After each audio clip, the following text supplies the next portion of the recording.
हुई खाने की कमी, फ्यूल की कमी, गैस की कमी, चाय की कमी, यूं समझ लीजिए कि हर उस चीज की कमी से जूझ रहा है पाकिस्तान जो कहीं और से इंपोर्ट की जाती है। कहीं खाने पानी की कमी और कहीं सरकार के खिलाफ विद्रोह और कहीं आतंकवाद से घिरा है पाकिस्तान। ये तो बस शुरुआत है। पाकिस्तान में क्या चल रहा है ये जानकर आप भी पाकिस्तान की हरकतें भूलकर उसकी खैरियत की दुआ मांगेंगे।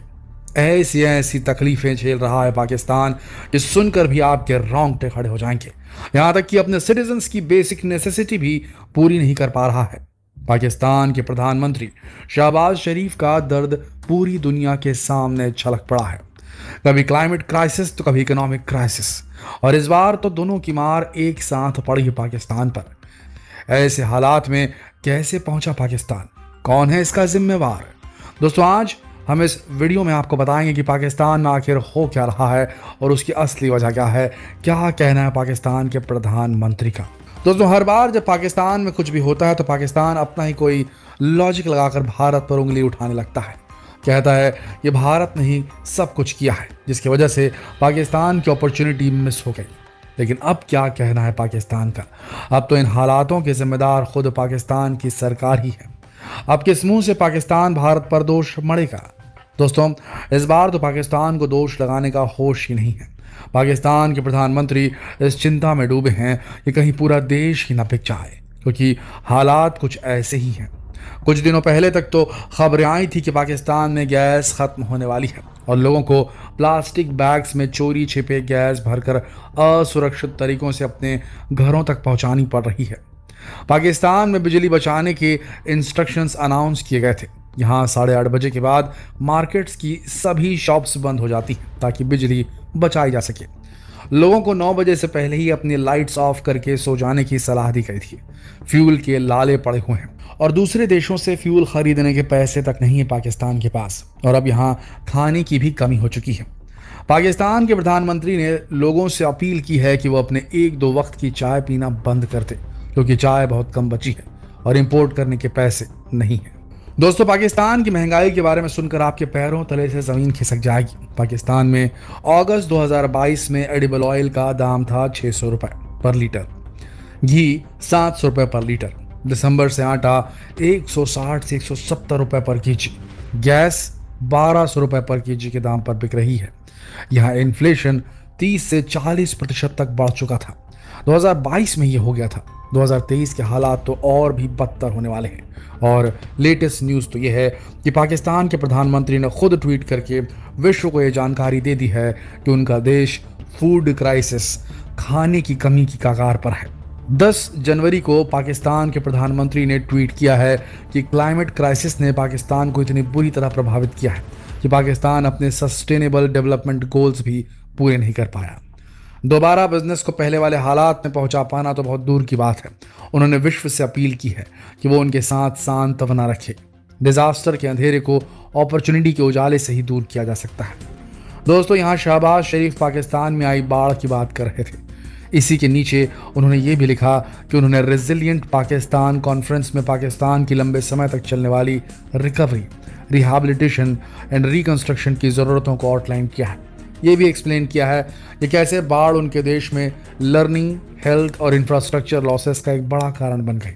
और उन्होंने ट्वीट में ये भी कहा है कि उन्होंने दुनिया को आने वाले फूड क्राइसिस, भोजन के संकट के बारे में अलर्ट कर दिया है। मतलब पाकिस्तान के प्रधानमंत्री ने अपनी पूरी सफाई दे दी है और सारा का सारा दोष क्लाइमेट क्राइसिस का और बाढ़ का निकाल दिया है ताकि लोग उनकी सरकार पर उंगली न उठाएं। लेकिन असल बात तो यह है कि पाकिस्तान की लड़खड़ाती हुई सरकार ने कभी भी अपने देश के हालातों को सुधारने या देश को आगे बढ़ाने के बारे में कभी कोई कदम उठाया ही नहीं। वो तो बस सत्ता की लड़ाई लड़ते रहे। पाकिस्तान में जब से सत्ता का गठन हुआ तब से लेकर आज तक किसी भी प्रधानमंत्री ने अपना कार्यकाल तक पूरा नहीं किया। किसी को रिजाइन देना पड़ा तो किसी को निकाल दिया गया। 1970 से अब तक यहाँ 29 प्रधानमंत्री बदल चुके हैं। सरकारें बदलती गई, कानून और नियम बदलते रहे।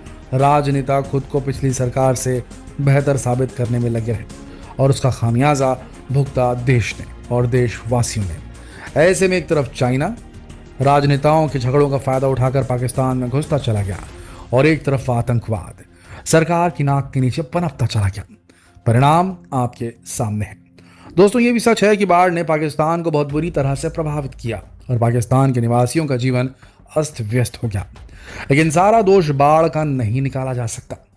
पाकिस्तान में हमेशा से एक करप्ट सरकार बनी रही जो धर्म के नाम पर लोगों के वोट अपने नाम कर लेती थी और सत्ता में आते ही करप्शन का गंदा खेल शुरू कर देती।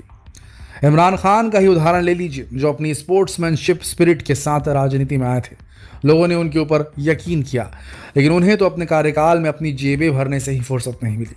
और उसके बाद आए शहबाज शरीफ, जिन्होंने राजनीति के हथकंडों से अलग अलग पार्टीज के साथ मिलकर इमरान खान की सरकार गिरा दी।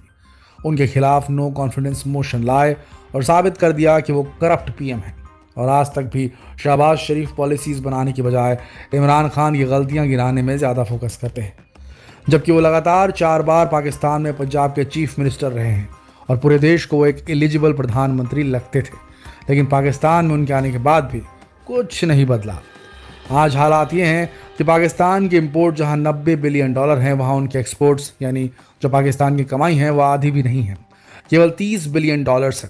और इन $90 बिलियन के इंपोर्ट की कीमत चुकाने के लिए पाकिस्तान के पास फॉरेक्स रिजर्व भी ख़त्म हो चुके हैं। 6 जनवरी को स्टेट बैंक ऑफ पाकिस्तान ने यह रिवील किया कि पाकिस्तान के पास बस $4.3 बिलियन ही फॉरेन रिजर्व बचे हैं। कमर्शियल बैंक्स के फॉरेन करेंसी रिजर्व $5.8 बिलियन के आसपास है, यानी पाकिस्तान के पास कुल पैसा बचा है $10.18 बिलियन के आसपास, जो उसकी ज़रूरतों के हिसाब से ना के बराबर है। पाकिस्तान का दोस्त सऊदी अरब पाकिस्तान को $2 बिलियन का लोन देने के लिए तैयार है और $1 बिलियन यूएई की तरफ से मदद के रूप में मिलेंगे, ऐसा लग रहा है उन्हें। लेकिन शहबाज शरीफ को इसे लेने में बहुत शर्मिंदगी महसूस हो रही है। उन्होंने कहा कि हमारे पाकिस्तान जैसी न्यूक्लियर कंट्री का ऐसे दूसरों के सामने हाथ फैलाना बहुत शेमफुल है, लेकिन कोई दूसरा ऑप्शन भी नहीं है। द न्यूज़ इंटरनेशनल के अनुसार शहबाज शरीफ का कहना है कि लोन लेना कोई राइट सोल्यूशन नहीं है, क्योंकि पाकिस्तान के ऊपर पहले से ही $274 बिलियन का कर्जा है, जिसके ऊपर इंटरेस्ट भी पे करना होगा। और उनकी जीडीपी है $376 बिलियन, जिसका 1/3 हिस्सा तो लोन रीपेमेंट में ही चला जाता है और जो बचता है वो बहुत कम पड़ता है।